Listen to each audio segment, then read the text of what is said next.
This is just a moment of gratitude for all the hard work that everybody put to make sure that the team is where it is, because it would not be where it is because of Manqoba only, or because of Rulani only, or Coach Steve, or Coach Wendell, Coach David, or Coach Marcus.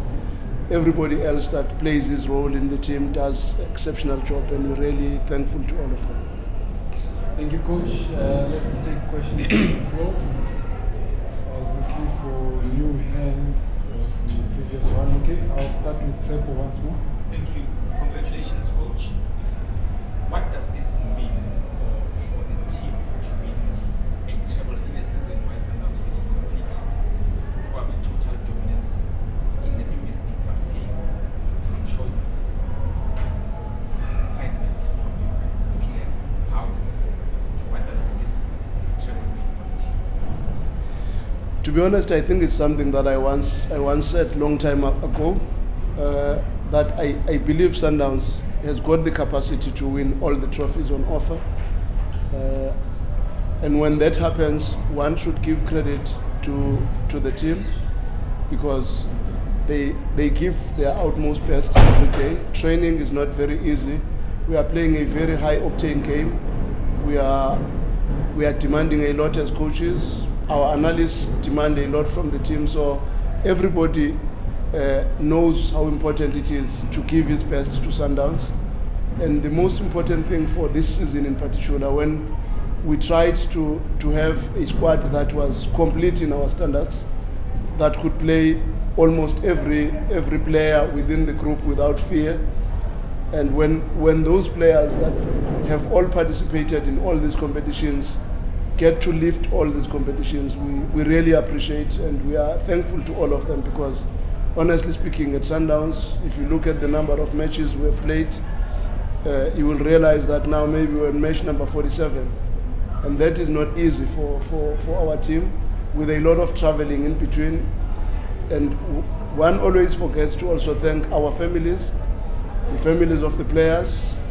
Those young families honestly are always tested to the limits, if you were to consider that our boys are always away from home. Maybe in a week they are away from home 4 days, and we always have something to say and point fingers when their relationships and their families are not doing well. But the truth of the matter, you have to endure to be a spouse or a partner of a Sundowns player.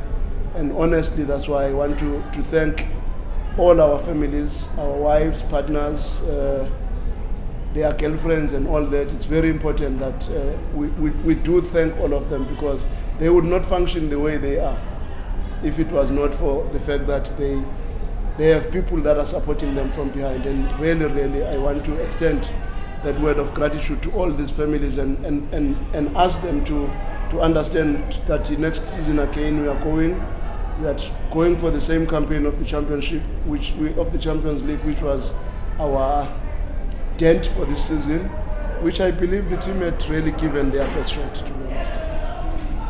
Okay, 3 last questions, quick ones now. Let's start with Temba, since there's a last quick one. Coach, it must be pleasing to get a goal from the bench out of a match that was quite tricky, with the way that Ikalant was giving you a hard time. I mean, especially with Miguel team, as you put him as an orchestra. But the goal, the one that won it for you, it should be pleasing that it came from the bench, from the thinking cap that you used, and eventually came to. Yeah, no, man, we spoke with these players, because we knew this game is not going to be an easy game. It's not going to be a walk in the park. We knew we had to dig a little bit deeper, and we spoke to the players. They understood that for a high octane game, you cannot sustain the same intensity for the entire match, which is why we had some influential players on the bench that we knew if the game starts to take a dip, we will be able to lift it up with those players. And no wonder our opponents were cramping all over, because we knew it will take something from them to sustain those levels of intensity. But we nearly tossed it, because with the chances that we got first half and we did not take, this game could have gone either way. But fortunately, our bench is always too strong. Temba did very well. Tapelo did very well. Pavol also came and added an impact in the team. We were also forced to bring Mosapek, whom I believe also had a very good game today. So honestly speaking, everybody else that got a chance to come in and add value. Pizzo was also exceptional in the group, and we really feel our substitute did not let us down, and they are the ones who made us to win the match at the end. There was a question this side. Okay, go ahead. Coach Lorenzo, you shared a Please speak up a bit. You shared a very intimate moment with some of the fans there afterwards. Why did you decide to do that? Because it's not something that usually the coaches would do, especially when there's pitch invasions and things like that. No, man, I felt it's necessary for me as a leader of the technical department. When the situation was bad like that in the pitch, we would end up just leaving them without even saying thank you. And to be honest, they've really enjoyed a very hard season where they could not even come to the stadiums. And at times when they had to come to the stadium and just be outside and hit that drum and sing outside the stadium to try and support us. And when we win the treble, just to walk away without even saying thank you, for me that would not have been fair. And that's why I took a moment to say, let me just show that in as much as it would have been very dangerous for everyone else to do it, because when there were a lot of people outside, anything could have happened. But I just felt it's important that at least one of us shows that he appreciates them and he knows the value that they add in this wonderful club. All right, last question. Let's get a quick one.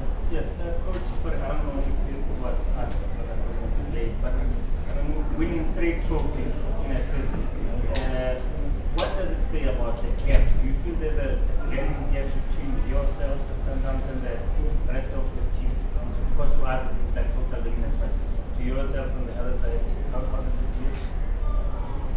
I will not agree, because when you look at the stats, because in this game, in this day and age, you have to be very objective, and for you to be objective, you must use a lot of data to justify that. Is it a real dominance, or maybe it's those margins here and there where we've got some marginal gains as a result of either the technical team that we have, because we must also be honest, it's very difficult for any other team to compete with so many capable coaches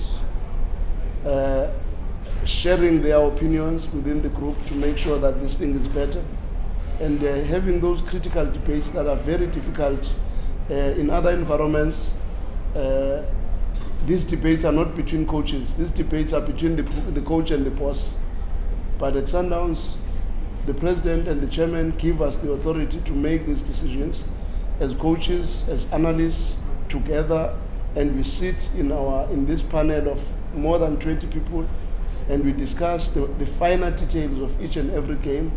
And those marginal gains at some point do make us to look better than others, because we dig a little bit deeper. When I say sometimes we spend more than an hour just to make the lineup, because we don't want to leave any stone unturned. We want to try the best we can to be fair to the boys and to be objective as well, because sometimes emotionally we would want one player to play at the expense of the other. But when you've got a group of people that will substantiate with data and everything to say this is how it should take a different direction, and you all agree at the end, maybe that's where the success is, not necessarily because these other teams are not at our level. But if you look at the matches that we play, this game could have gone either way today. The game against Chiefs could have gone either way. The game against Stellenbosch was a total dominance on our side, but we lost the match. So there are many games like those that you would say today we were very dominant to the rest of the other teams. But if you look, I always say in South Africa, the biggest challenge, which is also affecting us when we go to Africa, in South Africa, they miss a lot. We miss a lot of chances. Pirates would have won the Confederations Cup if it was not just because they missed chances. We could have continued in the Champions League if it was not for missed chances. In the PSL, you survive even when you miss. We missed 4 clear chances first half today, but we still won the match. In other matches, when you miss those chances, the opposition gets through, they finish the game off. And that is what happens in the Champions League. So I would not say we are head and shoulders above the rest, but it's just marginal gains here and there. Coach, thank you very much. Let's Thank you. end it here. We'll bring the players.